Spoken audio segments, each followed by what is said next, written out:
If I can use a tape measure.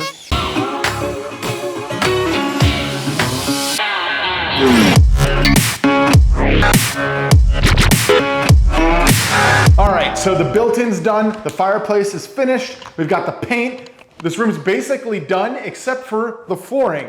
And we're gonna replace this flooring with some engineered hardwood that was supplied by the Home Depot. Let's go. All right, so this is the old subfloor in my house. My house is about 100 years old. So first thing you wanna do when you're gonna float a floor is make sure that this shit is clean.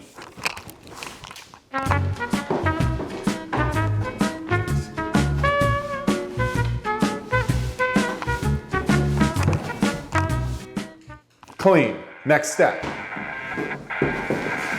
All right, so while you're sweeping, one thing that's important is that you make sure you remove any staples or nail heads that are sticking up. There was carpet in this room before. I removed it, but I obviously missed a staple. That was easy. The next thing we're gonna do is scope the room, kind of find out where the creaks are, because this shit is annoying as hell when you wake up in the middle of the night, your significant other hates it.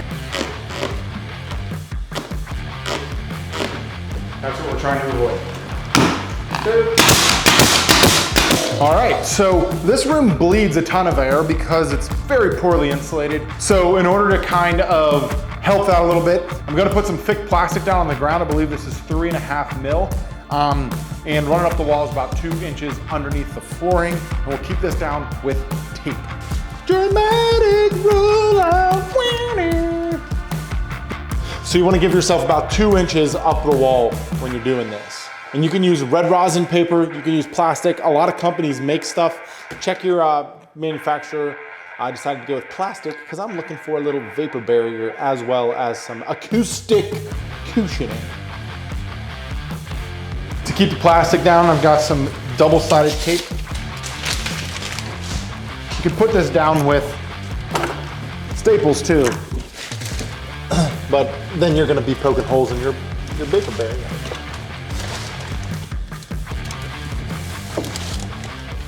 All right, next thing you're gonna wanna do is take a measurement of your room at the widest point or your starting point. So for us, that's gonna be this far wall. We've got, if I can use a tape measure, 139 inches wall to wall. Our flooring's 4 and 6 inch wide pieces. You don't wanna have like a 1 inch piece on anywhere where you're ending. So take the measurement of the whole room and then divide it by the type of flooring you have and then take the number left over and divide it by 2. For us, we're gonna use segments of 10. So we have 9 inches left over, that'd be 4.5. Well, we also have 4s. So we're gonna go with the 5. We're gonna do a 2.5. The 5 is gonna be 9 minus 4, excuse me, is 5, and then that half, 2.5. So we're gonna start with a 2.5 inch strip on the wall and then work our way out.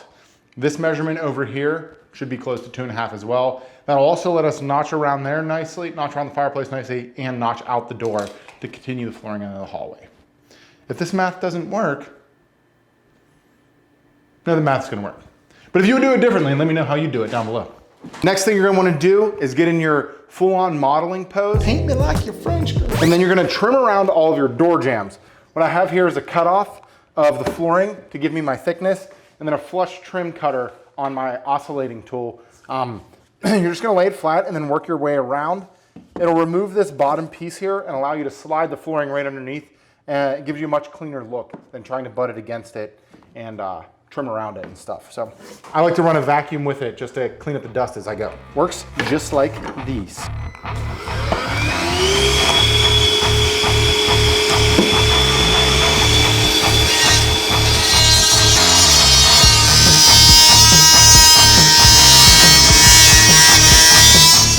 Get your little prod tie.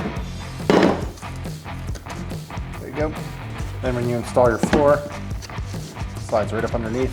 Perfect clean line. So we're gonna make our first cuts here against the wall under the window, work our way out, give ourselves a full piece coming off the front of the fireplace. And to do so, I need a table saw. So that's what you're gonna wanna do next is make your cuts after you measure the width of your room and then get started. 1/2-inch spacers against the wall here. That way, the floor has plenty of room for expansion and contraction. And make sure we're doing the same thing over here against the fireplace. We're gonna be using a 1/4 round, which will cover that gap there. So here we're coming off with a 6-inch piece, and this is just my floor specifically. Your flooring, if it's not random width, will be a little bit different. We did the math and did the pattern this way so that I don't have to cut and notch a piece here, and I can run a full 4-inch board the whole way across. So that's pretty stable. That's where that's gonna be. Now, let's mark out our spots. All right, so we're cutting this to length. I got the spacer against the wall. I'm just gonna make a tick mark on the opposite side. I've got the board flipped over, so that way when I cut here, it'll fit perfectly onto this part. All right, so here I got my mark.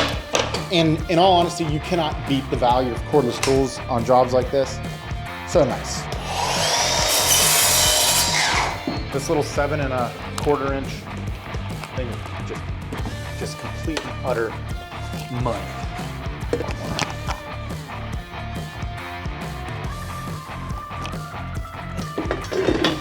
Take this piece now. Some square marks. Here's a little tip. If you cut over a trash can, your stuff falls in the trash can.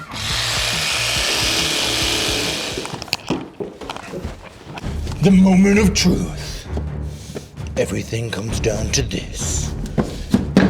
Was that big idiot able to properly know something's wrong? So it didn't fit because there was some nails under here. I took my nail cutting bit, wooden nails on the flush trim, and just buzzed those out.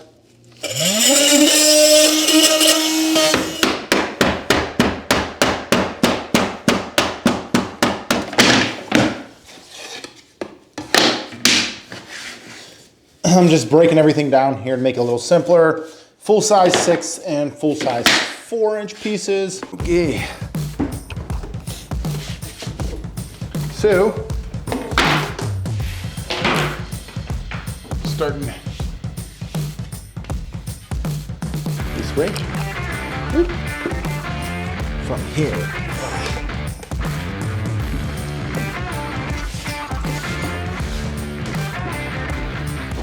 So now that we're getting moving a little bit more, next thing you want to be cognizant of are your seams. So you want to make sure there's at least 12 inches, and that's just my opinion, between your seams. And you also don't want to create any H's or T's. I'll show you here in a second what that's going to look like. So here would be, you don't want a seam like this. So see how these are, they're only about 1.5 inches, 2 inches apart here. So I need to get a different length piece for this part. So as you can see here, much better.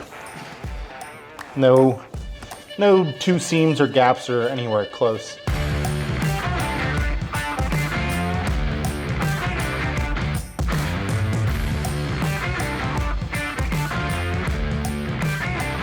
So we're moving along nicely here. I've got this 6-inch piece that's gonna run into the wall. A little tip, instead of taking a measurement with a tape measure and cutting them, what you wanna do is take the piece as it's going to be oriented like this, and then flip it completely over, right? From there, give yourself a spacer block. You're gonna run the piece up against the wall where your spacer is.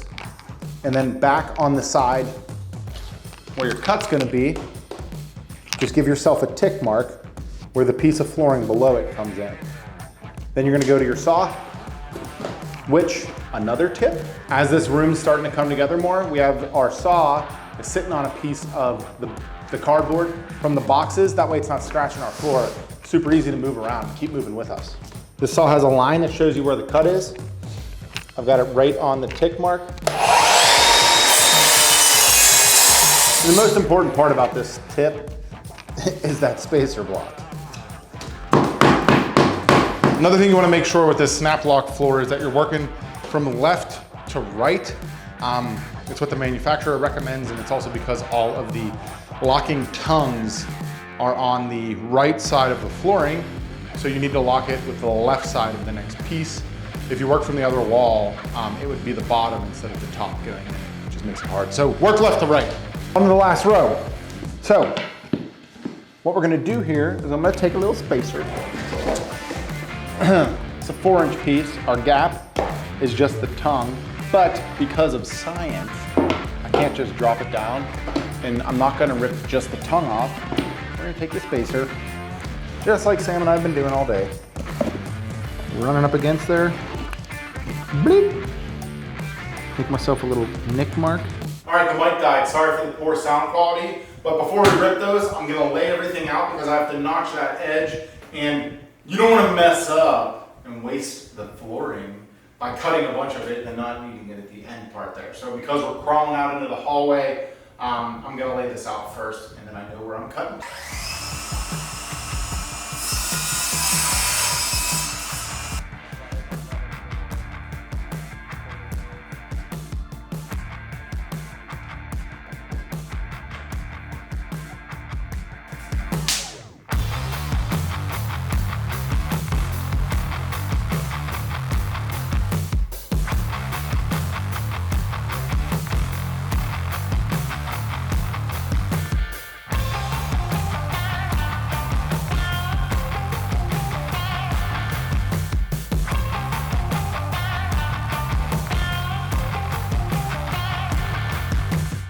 If you want to see more content like this one, make sure you're leaving me a comment so I know, and that way I can respond to you with how terrible your idea is or how great it is. And lastly, I've got a blog written too if you want to get some more details on this specific video.